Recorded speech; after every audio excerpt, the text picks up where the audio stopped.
ఇన్ని చెప్తున్నారు. అంటే మీకు కూటమి వస్తే ఇన్ని చేస్తామని చెప్తున్నారు కదండీ. యాక్చువల్‌గా బయట జనం నుంచి ఒక కామెంట్ అయితే వినిపిస్తుందండి. దాని క్లారిటీ మీలాంటి వాళ్ళు ఇస్తే బావుంటుంది. అంటే బయట జనం ఏమంటున్నారంటే అండి, 2014 నుంచి 19 వరకు టీడీపీ, జనసేన, బీజేపీ కలిసే ఉన్నారు. సో, వీళ్ళు అప్పుడైతే అభివృద్ధి చేయలేదు. అప్పుడేమీ ఇవ్వలేదు. ఇప్పుడు జగన్ గారు ఇస్తున్నారు కాబట్టి ఇవన్నీ ఇస్తా అంటున్నారు. కానీ ఇప్పటికే ఇలాంటి వెల్‌ఫేర్ వలన అంటే ఉచిత పథకాల వలన రాష్ట్రం అధోగతి పాలైపోయింది, అప్పుల పాలైపోయిందని చెప్పి వాళ్ళే విమర్శిస్తూ ఉన్నారు.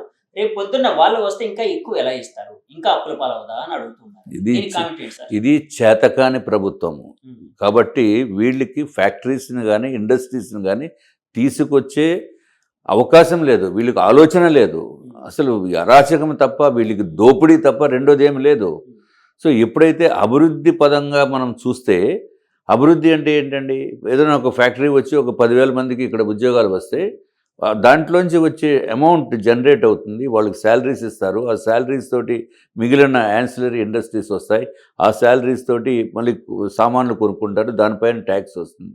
ఆ ట్యాక్స్ ప్రకారం మళ్ళీ కేంద్ర ప్రభుత్వానికి, రాష్ట్ర ప్రభుత్వానికి ఆదాయం వస్తుంది. పెట్రోల్ కన్జంప్షన్ పెరుగుతుంది, డీజిల్ కన్జంప్షన్ పెరుగుతుంది. రకరకాల అభివృద్ధి చేయటానికి బోల్డ్ అవకాశాలు ఉన్నాయి. కానీ ఆ అవకాశాలన్నింటినీ కూడా ముంచేసాడు జగన్మోహన్ రెడ్డి.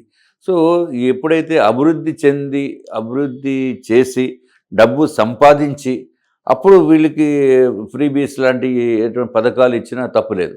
ఇప్పుడు జగన్మోహన్ రెడ్డి చేసిన తప్పేంటి? అప్పులు చేసి, తాకట్టు పెట్టేసి, మాకు విశాఖపట్నంలో కూడా కొన్ని ప్రాపర్టీస్ బ్యాంకుల్లో పెట్టి ఆ డబ్బులు చేశాడు. సార్ ఎలాంటి ప్రాపర్టీస్ అండి? మన పాలిటెక్నిక్ కాలేజ్ పెట్టేశారు తాకట్టు. అవునండి. 100% పాలిటెక్నిక్ కాలేజ్ పెట్టేశారు. తర్వాత R&B క్వార్టర్స్ కూడా తాకట్టు పెట్టేశారు. ఇంకా మిగిలిన ప్రాపర్టీస్ 3-4 ప్రాపర్టీస్ కూడా తాకట్టు పెట్టేశారు. పెట్టి డబ్బులు MRO ఆఫీస్ పెట్టేశారు. మాది నార్త్ నియోజకవర్గంలో. సో, అన్నీ అదేంటో నార్త్ నియోజకవర్గంలో ఉన్న ఆస్తులని తాకట్టు పెట్టాడు మా నియోజకవర్గము. సో, రేపొద్దుట ఇంకా మిగిలిన ప్రైవేటు ఇల్లు కూడా తాకట్టు పెట్టేసిన ఆశ్చర్యపడక్కర్లా. ఇప్పుడు ప్రైవేటు వాళ్ళకి PMAY హౌసింగ్ స్కీము అటువంటివన్నీ ఇచ్చారు. కానీ అది ల్యాండ్ ఎక్కడిది? ప్రభుత్వ భూమి. సో, రేపొద్దుట వాళ్ళు డబ్బులు కట్టిన ల్యాండ్లో ప్రభుత్వంది కాబట్టి మేము దీన్ని కూడా తాకట్టు పెట్టినా ఆశ్చర్యపడవలసిన అవసరం లేదు. కాబట్టి ఇది ఈ ప్రభుత్వము చేతకాని ప్రభుత్వం. డిస్ట్రక్టివ్ నేచర్, డెవలప్మెంట్ నేచర్ అనేది ఈ ప్రభుత్వానికి లేదు. First point. అసలు చేద్దామనే ఉద్దేశమే లేదు. ఎంతసేపు దోపిడీ. సో, డెవలప్ చేసి, డబ్బు సంపాదించి ఈ పథకాలు ఇవ్వటంలో తప్పేం లేదు. సార్ మీ కూటమి అధికారంలోకి వస్తే ఆంధ్రప్రదేశ్ ముఖ చిత్రం, ముఖ్యంగా వైజాగ్ ముఖ చిత్రం ఎలా మారబోతుందండి? బ్రహ్మాండంగా మారుతుందండి. ఎలాంటి అభివృద్ధి ఏది వేయలేదు. ఫస్ట్ అసలు భారతీయ జనతా పార్టీయే మనకి విశాఖపట్నం ఒక స్మార్ట్ సిటీగా ఇదివరకు డిక్లేర్ చేసింది. డిక్లేర్ చేసిన తర్వాత ఈ టైప్ ఆఫ్ డిస్ట్రక్షన్ ఎప్పుడు ఎక్కడ కని విని ఎరగకుండా చేశాడు జగన్మోహన్ రెడ్డి. అట్లాగే ఇప్పుడు మేము వచ్చిన తర్వాత ఏమేమి చేస్తాము వైజాగ్ అనేది మళ్ళీ సెపరేట్ ఎజెండా పెడతాము. మనకున్న ఆర్థిక వనరులను బట్టి అప్పుల్లో ముంచేసిపోతే మనం ఏమీ ఇక్కడ ఏదో 4 తాజ్మహల్ కట్టేస్తామని చెప్పడం లేదు. బట్ వాస్తవ పరిస్థితిని మనం విశ్లేషించి రాష్ట్ర ప్రజలకి లేకపోతే విశాఖ వాసులకి ఏ విధంగా అభివృద్ధి చేయాలో ఆ విధంగా అభివృద్ధి చేస్తాం. అంటే విశాఖపట్నం విషయం వచ్చినప్పటికి ఆంధ్రప్రదేశ్లో చాలా గొప్ప రాష్ట్రం, గొప్ప సిటీగా ఉందండి. చాలా ఫేమస్ సిటీ. సో, దీన్ని ఆర్థిక రాజధాని అప్పుడప్పుడు అంటూ ఉంటారు చాలామంది నాయకులు. సో, ఆ విధంగా ఏమైనా ఆర్థిక రాజధానిగా విశాఖపట్నాన్ని తీర్చిదిద్దే అవకాశం ఉందా? లేకపోతే అలాంటి ఆలోచన ఏమైనా మీకు ఎందుకు ఉండదండి? మెట్రో ట్రైన్ పెడదామని అనుకోవటం జరిగింది మేమున్నప్పుడే. అంతా DPR అంతా తయారైంది. తర్వాత ప్రభుత్వం మారిపోయింది. మళ్ళీ ఈ ప్రభుత్వం వచ్చాక దానిపైన ఏమాత్రం కనీసం పేపర్ కూడా ఓపెన్ చేసి చూడాల. ఏం లేదు. Nothing. What they have done from past 5 years. వాళ్ళు కనీసం ఒక టూరిజంని ఏమైనా డెవలప్ చేశారా? ఒక టూరిజం రిసార్ట్ని ఏమైనా డెవలప్ చేశారా? ఇది చేతకాని ప్రభుత్వం. దీంతో డోంట్ కంపేర్. ఎస్ మా కూటమి వస్తుంది. 100% తీసుకొచ్చేదానికి పూర్తి ప్రయత్నం చేస్తాం వైబిలిటీని బట్టి. ఇంకోటి బయట వినిపిస్తుంది ఏంటంటే, ఈసారి మీరు గెలిస్తే మీ కూటమి అధికారంలోకి వస్తే మీరు మంత్రి కాబోతున్నారు. అది మనకు తెలియదు. అది మా పార్టీ నిర్ణయం చేస్తుంది. మనకు తెలియదు. సార్, ఫైనల్గా ఒక క్వశ్చన్. మీ అధ్యక్షురాలు పురంధేశ్వరి మేడం గారు రాజమండ్రిలో ఎంపీగా పోటీ చేయబోతున్నారు. సో, అక్కడ మీ బీజేపీ పార్టీకి అంటే కూటమి ఎలా ఉంది అని అనుకుంటున్నారు? ఆమె విజయావకాశాలు ఎలా ఉన్నాయి? 100% గెలుస్తారు. 100%. బీజేపీ నుంచి కంటెస్ట్ చేసిన ప్రతి ఒక్కళ్ళు కూడా గెలుస్తారు. దాంట్లో సందేహం లేదు. సార్ నాకు ఇంకోటి కూడా ఒకటి అంటే చాలాసార్లు వింటూ ఉన్నాను. గవర్నమెంట్ మారితే ఈ టీడీపీ, బీజేపీ, జనసేన కూటమి వస్తే మీరు వీళ్ళు చేసిన అన్ని చర్యల మీద ఒక రివైజ్ కమిటీ వేస్తారు. లేకపోతే రివైజ్ చేస్తారు. వాళ్ళు ప్రతి ఆలోచనని, ప్రతి అజెండాని రివైజ్ చేస్తారు వైసీపీ వాళ్ళవి అని వినిపిస్తుంది. అలాంటిది ఏమైనా ఉందా సార్? డెఫినెట్గా రివ్యూ చేయవలసిన అవసరం ఉంది. ఉందా సార్? డెఫినెట్గా దాని డౌట్ అలాంటి జరుగుతుంది అనుకుంటున్నారా? ఎందుకు జరగదండి? ఎందుకంటే లోకేష్ గారు చాలా సార్లు రెడ్ బుక్ అని చాలా మెన్షన్ చేశారు. ఇది సింపుల్ అండి. ఇది రెడ్ బుక్ అవ్వచ్చు, మేమేదో బ్లూ బుక్ అంటాం. ఏముంది దాంట్లో? లోకేష్ గారు రెడ్ బుక్ లో కొంతమంది పేర్లు మేము ఆరెంజ్ బుక్ అంటాము. మీరు ఆరెంజ్ బుక్ అంటారా? బుక్ అంటాము. అంటే బ్లూ బుక్ అయితే వైసీపీ వాళ్ళ వైసీపీ అవుతుంది కాబట్టి బ్లూ బుక్ పక్కన పెడదాం, ఆరెంజ్ బుక్ అంటాము. దాంట్లో వాళ్ళు చేసిన ఏదైతే లిక్కర్ స్కామ్ ఉందో, లేకపోతే శాండ్ స్కామ్ ఉందో, మైన్ స్కామ్ ఉందో, సోలార్ పవర్లో స్కామ్ ఉందో అవన్నీ బయటికి తీస్తాము. చేయవలసిన బాధ్యత ఉంది. ఎంతెంత దొబ్బేశారు, ఎంతెంత దోచుకున్నారు అనేది కూడా బయటికి తీయవలసిన అవసరం ఉంది కదా. తీస్తాం, నో డౌట్ అబౌట్ ఇట్. మీ ఉత్తర నియోజకవర్గంలో గట్టిగా ఉండే అంటే బలంగా ఉండే అంటే సమస్యలు ఏంటి సార్? బలంగా ఉండే సమస్యలన్నింటినీ కూడా మేము తీర్చడం జరిగింది. 2014 to 19లో కొండవాళ్ళు ప్రాంతంలో అంతా కూడా అభివృద్ధి చేశాము. విపరీతమైన అభివృద్ధి చేశాము.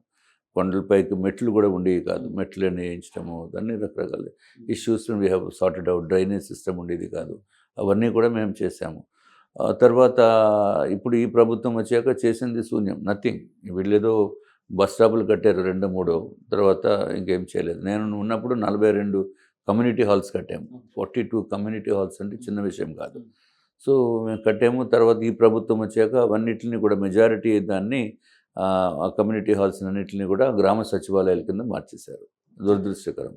సో మేము వచ్చాక ఈ గ్రామ సచివాలయాలు ఏదైతే ఉన్నాయో అవి అన్నీ ప్రైవేట్ బిల్డింగ్స్లోకి పంపించి దీన్ని మాత్రము మళ్ళీ ప్రజలకి అందుబాటులో వచ్చేటట్టు చేయాలి.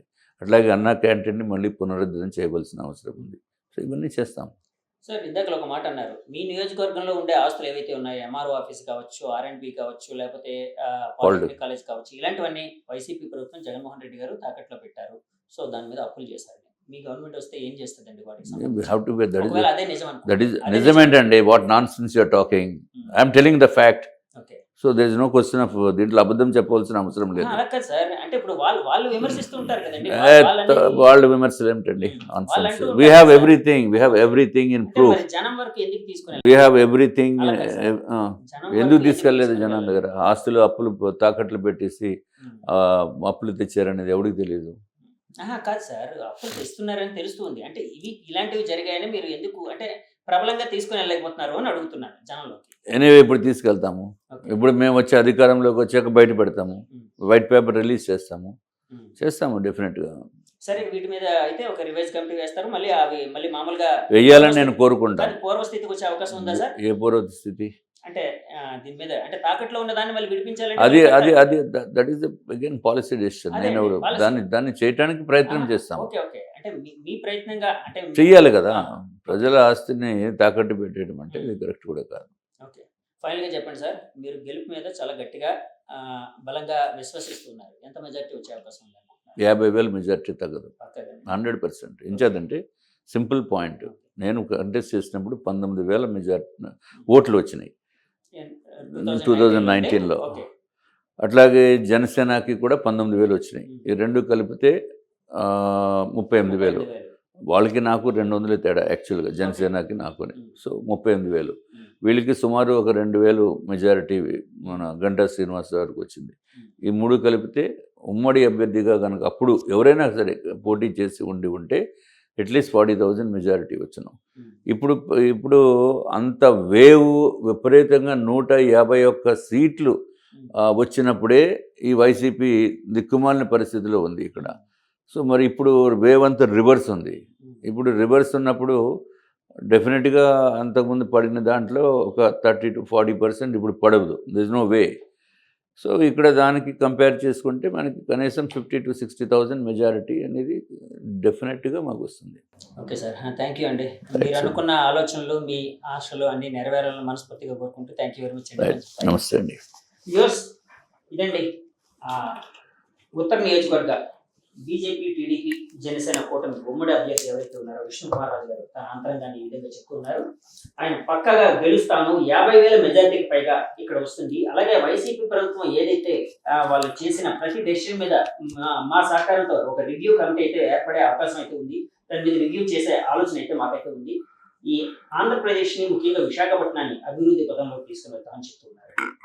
ఈ ఇంటర్వ్యూ మీకు నచ్చితే మా ఛానల్ లైక్ చేయండి, కామెంట్ చేయండి, షేర్ చేయండి, సబ్స్క్రైబ్ చేయండి. Thank you very much. Signing off me Jagadish. By by.